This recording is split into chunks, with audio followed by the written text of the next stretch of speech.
On July 20th, 1969, Neil Armstrong became the first human to set foot on the moon during NASA's Apollo 11 mission, stepping onto the lunar surface in a moment that was broadcast live for the entire world to see. Armstrong described the event as one small step for man, one giant leap for mankind.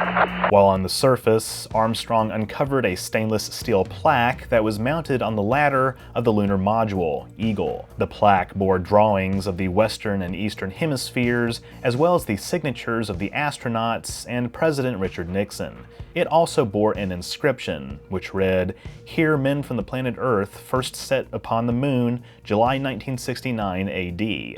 We came in peace for all mankind." After their successful return to Earth on July 24th, Apollo 11 allowed the US to claim victory in the space race over the Soviet Union, and fulfilled a national goal proposed by President John F. Kennedy 8 years earlier. I believe that this nation should commit itself to achieving the goal, before this decade is out, of landing a man on the moon and returning him safely to the Earth. But what if Soviet cosmonauts landed on the moon first? This is the premise of the sci-fi drama series For All Mankind, created for Apple TV Plus by Ronald D. Moore, known for his work on Star Trek and Battlestar Galactica. For All Mankind features a mix of real historical figures and fictional characters, and spans decades of an alternate history where the space race never ended. In this video, I'd like to examine the historical and technological differences in For All Mankind and answer the question, just how plausible is this scenario? Let's get started. Did you know that flavored air devices are quickly becoming the leading alternative to vaping and smoking? It's an entire new movement towards better habits, led by today's sponsor, Fume. Fume is an award-winning flavored air device that fills the void ditching a bad habit can leave. You'll still have something to reach for. Fume draws flavor to your mouth through a passive diffusion system, but doesn't use vapor, meaning you can use it anywhere. No nicotine, so it's not addictive. And no batteries, so you'll never have to charge it. The device looks awesome, is perfectly weighted, and incredibly fun to fidget with. If vapor were compared to sticky soda, Fume cores are closer to herbal teas. They've got lots of delicious flavors to choose from, like crisp mint and orange vanilla. Based on my channel name, you can probably tell which one piqued my interest the most. Fume is backed by doctors in the US and has served over 300,000 customers. You can be their next success story. For a limited time, use my code OrangeRiver to get your free Fume base when you order the Journey Pack. It's an all-new magnetic stand for your Fume device. Head to tryfume.com, that's tryfum.com, and use code OrangeRiver or scan the QR code on screen to get your free Fume base with the Journey Pack. Now, back to the video. By the way, this video will contain spoilers for All Mankind, so if that's something that you care about, you've been warned. That said, I will try to stick mainly to the broad historical and technological trends rather than characters' personal lives. Besides the births of various fictional characters in the show prior to the official point of divergence, according to Ronald D. Moore, For All Mankind's timeline splits from ours in January 1966. As Moore explained in a 2021 interview with Collider, Sergei Korolev, who was the father of the Soviet space program, in reality, he died during an operation in Moscow in the mid-60s. Right. And after that point, like, their moon program really never pulled together. Our point of divergence was that Korolev lives, and that somehow he was able to pull all the bureaucratic pieces together and the technological challenges, and he kind of made their moon landing happen. Korolev's team was responsible for designing the gigantic N1 rocket starting in 1961.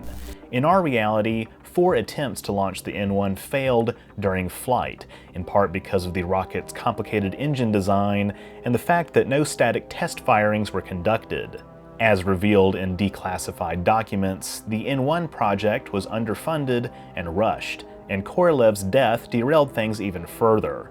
The project was also undermined by personal rivalry between Korolev and fellow engineer Vladimir Chalomey, and instead of cooperating, the two struggled for leadership in the Soviet space program. But in For All Mankind's world, the N-1 is successful and carries cosmonaut Alexei Leonov to the moon in June 1969, a month before Apollo 11, making Leonov the first human to set foot on the lunar surface. Leonov was in fact originally scheduled to command the Soviets' first landing on the moon before the N-1's repeated failures led the USSR's manned space program to be cancelled altogether. In the show's first episode, Red Moon, Leonov's first words to commemorate this event are controversial. "I take this step for my country, for my people, and for the Marxist-Leninist way of life, knowing that today is but one small step on a journey that will take us all to the stars." This sends shockwaves across the world, and public morale in the United States hits an all-time low.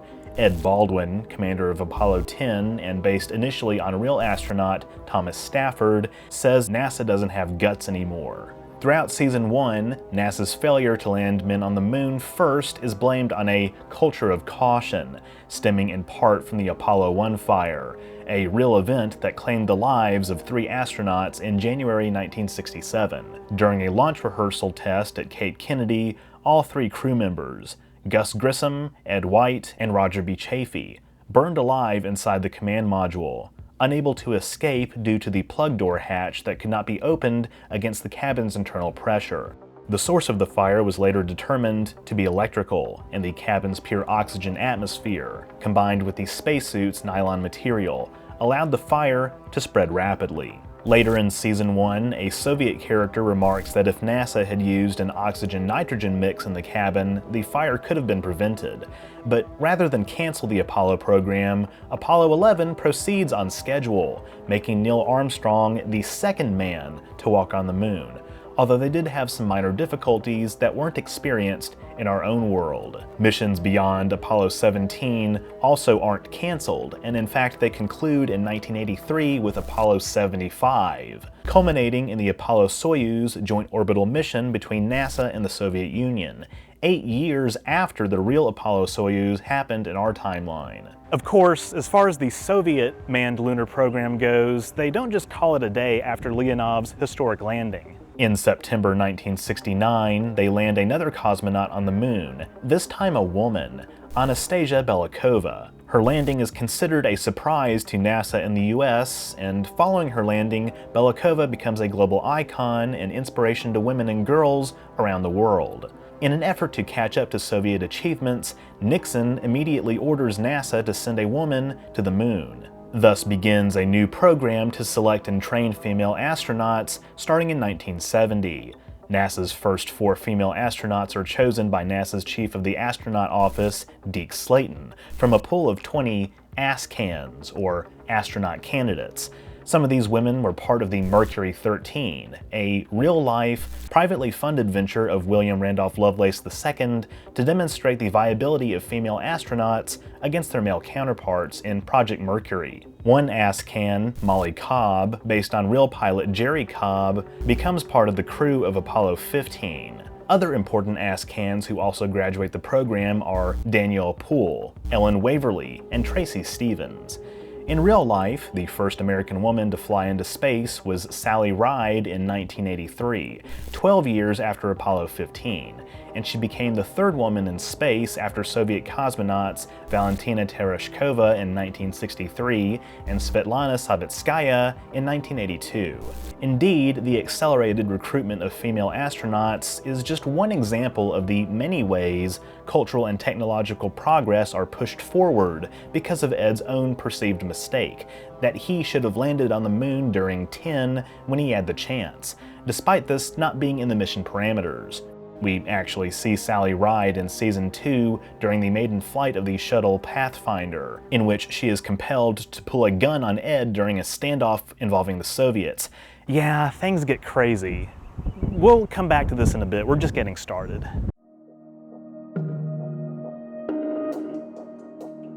In Episode 5, after NASA finds evidence of water at the moon's south pole, Apollo 15 lands at Shackleton Crater. Shackleton Crater is a potential location for future real-world lunar landings like those of the Artemis program for the same reasons as in the show. It was also named by NASA in 2006 as a potential candidate for a lunar outpost. After Molly confirms there is indeed water ice on the moon, the episode skips forward to 1973, when NASA successfully remote lands the first module of Jamestown Base near Shackleton. The first continuously occupied lunar base, Jamestown's touchdown marks the beginning of the next step in the space race. Originally capable of housing a crew of 3, we see that the base grows continuously over the years to accommodate several dozen people, and by 1994, it includes several mining and construction facilities and even a nuclear fission reactor. But in the early days, Jamestown simply has bunk beds, lockers, a kitchen, shower, small lab, mission planning board, and a video communication system that allows astronauts to talk with mission control and relatives back on Earth. In fact, sidebar, I actually want to take a minute to talk about this early form of video telephony. While video phones have been around in real life to some degree since the mid-20th century, applications with video call functions didn't really take off until the 2000s. At the consumer level, one reason for this is because of the bandwidth limitations and the fact that efficient video compression techniques didn't really exist until the early 90s, when corporate video conferencing became possible. In accordance with this, the video phone system on Jamestown in the show probably starts off using a two-way analog TV signal, and in fact the video phones seen in Season 2 during the 80s seem to be based on the picture phone, developed by AT&T in the late 60s. While a commercial failure in real life due to consumer apathy, high costs, and a lack of networking, the government seems to make use of them in this alternate timeline. By Season 3 in the 90s, technology has evolved to allow video calls on Apple Newton message pads. Yeah, that's a good one, Apple. Hey, Dolph, take a memo on your Newton. Beat up Martin. Bah! Seriously though, I like these kinds of details, just like the accelerated adoption of digital technology in Fringe's alternate universe. Video calls and For All Mankind can also be attached to emails, which in this universe are called D-mails, even though the term email has been around since 1979. This would undoubtedly require greater investments into data compression and expanding bandwidth compared to our timeline, but given the right conditions, I think it could have been feasible. I also like that they seem to have a wider adoption of widescreen TVs early on in the 90s, but it's worth noting that outside D-mail, as of the early 2000s, the internet is still restricted from public use by the government. As much as we make fun of social media's impact on society, I'm not as big a fan of this change. I'd be out of a job. But getting back to lunar exploration, while a manned lunar outpost in the 70s might seem like a big stretch, and indeed would be a huge deal, as a matter of fact, NASA and the Soviet Union both had concepts for moon bases going all the way back to the 50s and 60s. The LUNEX project was a 1958 proposal by the US Air Force for a crewed landing before the Apollo program was conceived. The plan envisioned a 21-person underground military base on the moon by 1968, which would have cost $7.5 billion. The main problems that plagued this proposal had to do with the landing and re-entry vehicles, the former involving direct ascent in a singular module, something that had never been tested before, and the latter involving an elliptical orbit that would expose astronauts to the radiation of the Van Allen belts. Another study in 1959, Project Horizon, was organized by the US Army for a similar purpose. It aimed to establish a fort on the moon by 1967 and also made use of direct ascent. Both plans were made moot by President Eisenhower's transfer of responsibility for US space program plans to the newly created civilian agency, NASA. But as far as I can tell, while NASA did not draft another serious proposal for a moon base until the 80s, the Soviets, on the other hand, in the 1960s, were planning a project called Zvezda. Russian for star and the name of the eventual first module of our world's International Space Station, Zvezda was slated for realization by 1974. Notably, Zvezda was to be more subterranean, covered in regolith, than what the Americans were planning at the time. It would also have been dependent on the successes of previous parts of the N1L3 program, which of course never materialized in our reality. But as we see in the show, things go very differently.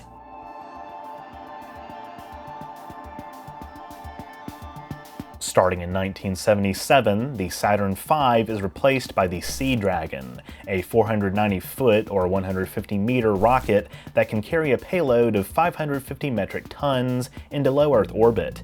The Sea Dragon is large enough to fit almost the entire Saturn V just into its first stage. It's used to resupply Jamestown with building materials, fuel, and equipment, as well as, on one occasion, components for a plutonium-fueled nuclear power source. The Sea Dragon is also a real concept designed in 1962 by Robert Truax. To keep costs low and reduce launch infrastructure, Sea Dragon is built from inexpensive sheet metal and launched from the ocean. The rocket is partially reusable as the first stage engine can be recovered after each flight, and it is fueled using hydrogen produced through electrolysis, similarly to SpaceX's Starship. The first time we see the launch of the Sea Dragon at the end of Season 1 is frankly breathtaking. It's just so fucking cool. As we see in the recap of historical events in the Season 2 premiere, using technology first developed for Jamestown, the reactor at 3 Mile Island avoids meltdown. This probably also applies to Chernobyl, although it's never confirmed, but in any case, nuclear power does become widespread enough that it's helped mitigate some of the effects of global warming. In fact, by the early 80s in Season 2, we see that electric cars have become popular, although they don't quite have the mileage yet to compete fully with gas-powered cars. While a lot of this may be wishful thinking given the powerful influence of the oil and gas lobby on our government, it's nice to think of what could have been if some of these disasters had not occurred. Season 2 also shows that the space shuttle is in service, as well as the Soviet shuttle Buran, which in our timeline only had one unmanned flight in 1988. By this point, the Outer Space Treaty has been dissolved, fueling concerns that NASA or the Soviets will launch a mission with nuclear missiles as part of the payload.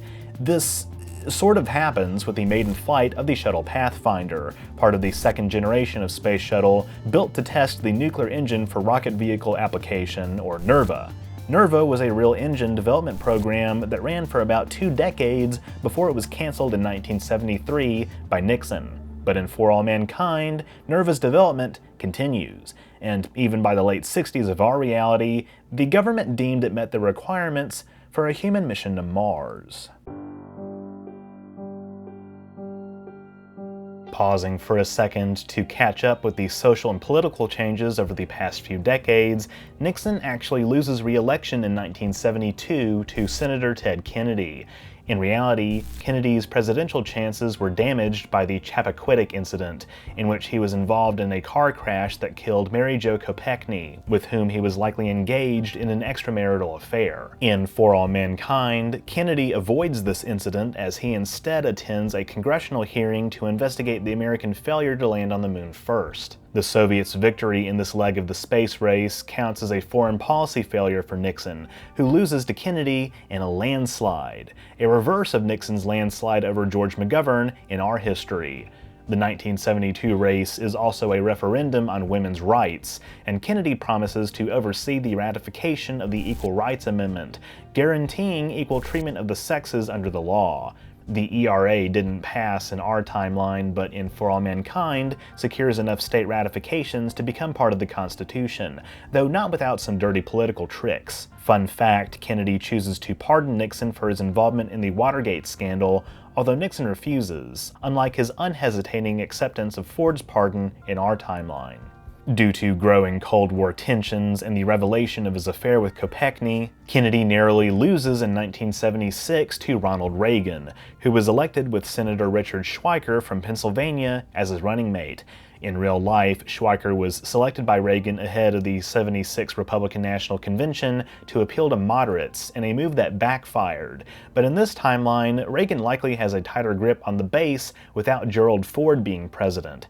Reagan pursues a hawkish foreign policy, resolving the Iran hostage crisis with a military strike, but he fails to resolve the conflict between Egypt and Israel at Camp David. He also maintains the American presence in the Panama Canal Zone, which in our timeline was handed over to Panama via a treaty signed by Jimmy Carter. Reagan is narrowly re-elected in 1980, seemingly avoiding the recession that further damaged Carter's chances in our timeline. In 1983, Reagan also authorizes sending Marines to defend Jamestown, leading to a misunderstanding in which a Soviet cosmonaut is killed. Concurrently, tensions in the Canal Zone lead to the deployment of a Soviet fleet off the Panamanian coast, which threatens the continental U.S. with nuclear war.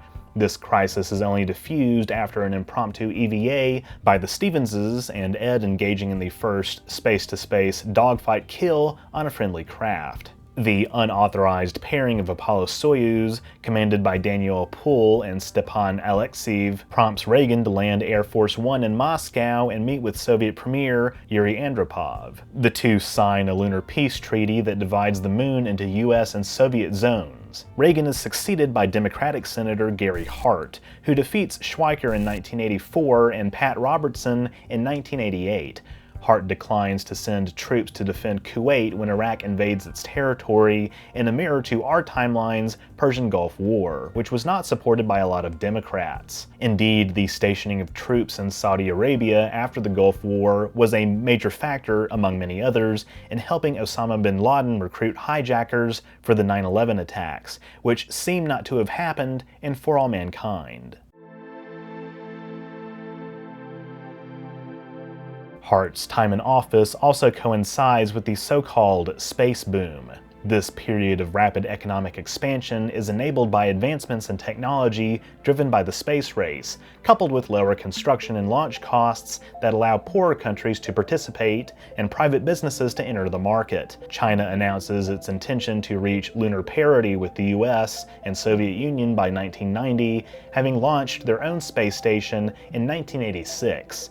In reality, China sent their first man into orbit in 2003, and their first space station, Tiangong-1, was launched in 2011. For All Mankind also has the European Space Agency, India and Turkey launched stations in 1986, though while India and Turkey have space programs, all three of these entities have yet to launch dedicated stations in real life. North Korea also refocuses its nuclear weapons program to spaceflight using borrowed Soviet technology. Indeed, the North Korean rocket design used in the show strongly resembles the real North Korean Una-3 rocket first launched in 2012. As far as private enterprise, DevIS's startup Helios, founded after ISA and his partner Richard Hilliard developed the first viable nuclear fusion reactor, wins a NASA contract in 1987 to mine helium-3 on the moon.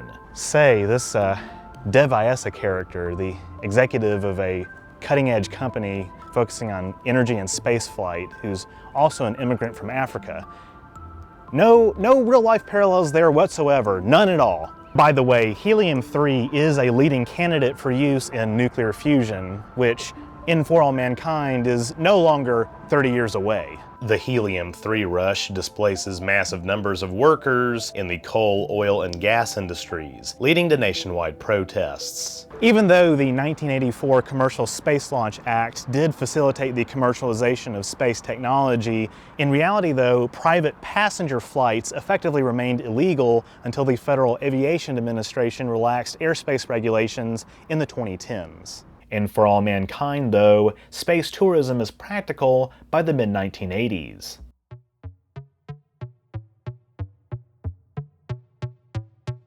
In Season 3, Kelly Baldwin and Sam Cleveland's company, Polaris Space Tours, announces a hotel on a space station in Earth orbit. Strongly evoking 2001: A Space Odyssey vibes, this station consists of a spinning habitat ring around a central hub that provides artificial spin gravity for guests and crew.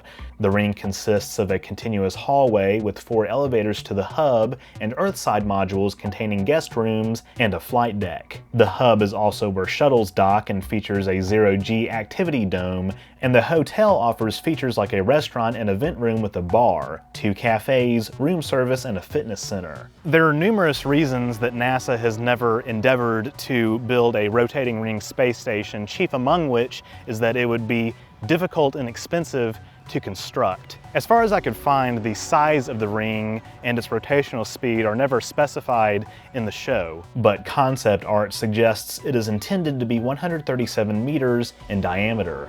We do find out that Polaris can simulate up to 4 Gs before structural integrity begins to weaken. Unfortunately, debris from a North Korean rocket causes a major disaster that leads to 3 deaths, but Polaris is saved after Helios purchases the hotel. Helios adds engines to the station and turns it into the spacecraft Phoenix as part of a 3-way race to Mars with NASA's Sojourner 1 and the Soviet Union's Mars 94. Oh yeah, the USSR still exists past 1991, with Mikhail Gorbachev's perestroika economic reforms seeing success. By the early 90s, there appears to be a level of open travel between the West and USSR, with Donald Trump planning to open luxury-style condominiums in Moscow. In tandem with Hart's more non-interventionist foreign policy, and with the aim of avoiding another confrontation like the '83 Jamestown incident, communism has spread to several more nations than in our history. These include large swaths of Latin America in a parallel to our timeline's democratic socialist pink tide of the 2000s, plus countries like Egypt and even NATO members like Greece and Turkey, one of the more questionable creative decisions, but I digress. Ellen Waverly, now Ellen Wilson, also has been elected president as a Republican, defeating Governor Bill Clinton in 1992 and Governor Jerry Brown in 1996. She comes out as a lesbian in her second term and signs a bill legalizing same-sex marriage, in contrast to our timeline's Defense of Marriage Act, although this is after she implements a later reversed Don't Ask, Don't Tell policy for the military. Wilson is succeeded in 2000 by Al Gore, who defeats Wilson's vice president, George H.W. Bush. I can only imagine that in this timeline, George W. Bush is the commissioner of Major League Baseball. Gore's first term sees the de facto end of Cold War tensions as the US has joined Europe, India, and Japan, as well as the Soviet Union, North Korea, and a coalition of other communist countries to form the Mars 7 alliance.